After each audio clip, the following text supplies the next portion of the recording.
Баярлалаа. Хуулиараа бол энэ тогтворцоодын зөвлөлт чинь хараа тусаар ажиллах хэрэгтэй юм байна.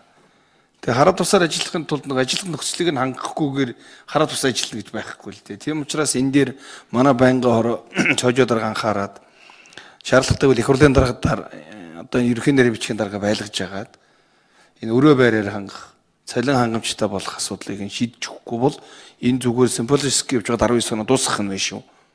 Сая мөнх тагшин хүртэл тодорхой юм асууж байна.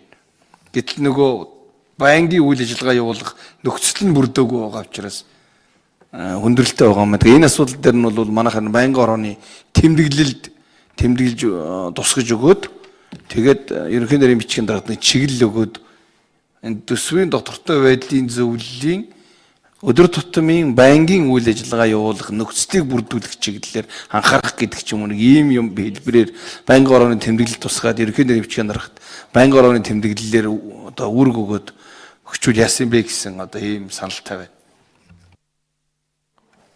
За гişүүд баярлалаа. Гişүүд асуулт асууж